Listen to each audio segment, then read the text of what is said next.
DPRD Pesawaran menggelar rapat paripurna penyampaian laporan hasil kerja Panitia Khusus atau Pansus Peningkatan Pendapatan Asli Daerah pada Jumat 7 November 2025.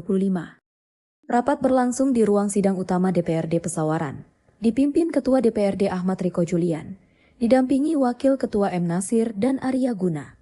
Turut hadir Bupati Pesawaran Nanda Indira, Wakil Bupati Antonius, unsur Forkopimda, serta seluruh kepala organisasi perangkat daerah. Ketua DPRD Ahmad Riko Julian mengatakan bahwa pembentukan Pansus PAD merupakan wujud tanggung jawab lembaga legislatif dalam memperkuat kemandirian fiskal daerah. Menurutnya, kerja Pansus tidak hanya sebatas evaluasi, tetapi juga upaya memastikan setiap kebijakan keuangan daerah berpihak pada kepentingan masyarakat. Dan koordinasi dengan berbagai pihak, Panitia Khusus telah berupaya mengidentifikasi potensi-potensi pendapatan yang belum terkelola optimal, serta memberikan rekomendasi untuk meningkatkan efektivitas dan transparansi dalam pengelolaan pendapatan daerah. Rapat paripurna pada hari ini merupakan tahap penting dalam proses akuntabilitas DPRD terhadap hasil kerja Panitia Khusus tersebut. Sebagai wujud komitmen kita bersama dalam memperkuat kemandirian fiskal daerah dan meningkatkan kesejahteraan masyarakat Kabupaten Pesawaran. Untuk itu, perkenankan saya atas nama pimpinan DPRD menyampaikan apresiasi dan terima kasih kepada seluruh anggota panitia. Sementara itu, Ketua Pansus PAD Lenida Putri dalam laporannya menyampaikan bahwa kontribusi PAD Pesawaran terhadap pendapatan daerah masih belum sebanding dengan potensi yang dimiliki. Ia menjelaskan, masih banyak sumber pendapatan seperti retribusi, aset daerah, hingga pengelolaan pariwisata yang belum tergarap maksimal. Lenida menambahkan, Pansus menemukan sejumlah persoalan seperti lemahnya koordinasi antar OPD, belum optimalnya sistem digitalisasi, serta kurangnya inovasi fiskal yang berdampak pada lambatnya peningkatan PAD. Pansus kemudian merekomendasikan sejumlah langkah strategis kepada pemerintah daerah, diantaranya optimalisasi aset dan dana CSR, penerapan sistem pajak dan retribusi berbasis digital, penertiban parkir non-tunai, pengelolaan alat berat milik daerah agar produktif, serta digitalisasi retribusi pasar tradisional menggunakan sistem QR. Selain itu, Pansus juga mendorong penyusunan rencana aksi peningkatan PAD tahun 2026, penandatanganan fakta integritas bagi seluruh kepala OPD, serta penerapan sistem penghargaan dan sanksi bagi pengelola pendapatan daerah. Dan temuan lapangan. Saudara pimpinan dan anggota Dewan yang kami hormati, Panitia Khusus berpendapat bahwa pendapatan asli daerah merupakan salah satu tolak ukur utama kemampuan pemerintah daerah dalam membiayai pembangunan secara mandiri. Namun, dari hasil telah yang mendalam, diketahui bahwa kontribusi PAD Kabupaten Pesawaran terhadap total pendapatan daerah belum sebanding dengan potensi ekonomi yang tersedia.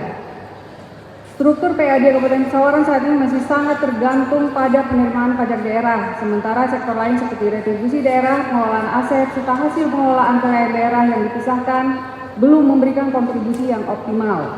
Beberapa faktor penyebab utama dari kondisi tersebut antara lain: 1. Belum terintegrasinya sistem administrasi dan pelaporan antar organisasi perangkat daerah pengelola PAD. 2. Ketiadaan regulasi kerjasama daerah yang komprehensif pada sektor-sektor potensial seperti pariwisata, pasar, dan pengelolaan aset publik. 3. Rendahnya inovasi fiskal dan minimnya diversifikasi sumber pendapatan baru.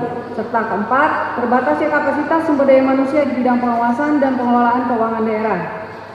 Berdasarkan hasil pembahasan dan kunjungan lapangan, Panitia Khusus menemukan sejumlah persoalan dan peluang strategis yang perlu ditindaklanjuti secara sistematis oleh pemerintah daerah.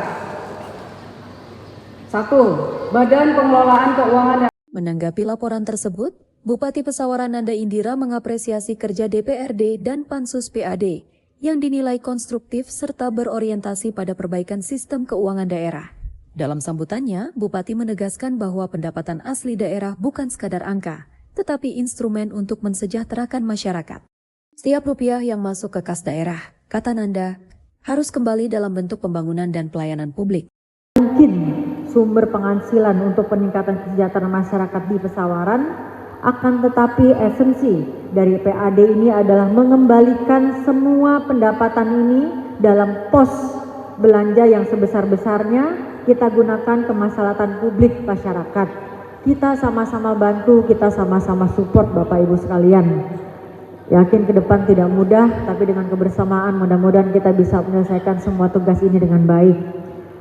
Jadi beberapa rupiah yang bisa kita dapat itu semua akan kita kembalikan kembali ke masyarakat dalam bentuk pelayanan publik yang semakin baik, peningkatan infrastruktur yang dibutuhkan masyarakat, membantu pengembangan sektor usaha masyarakat, dan banyak lagi lainnya. Yang pasti ini nanti akan kembali ke masyarakat dan harapan saya menyentuh masyarakat kita di Kabupaten Pesawaran, Bumian, dan Jejama.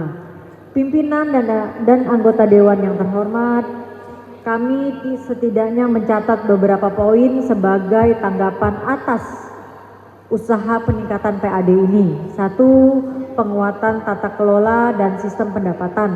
Insya Allah mulai tahun 2026 semua pungutan pajak retribusi diarahkan menuju sistem IPAD terpadu. Sistem ini akan mengintegrasikan seluruh sektor pendapatan baik itu pajak, retribusi, aset, serta layanan publik. Tujuannya adalah agar seluruh pendapatan dapat tercatat real time dan bisa diawasi dengan tingkat akuntabilitas yang tinggi.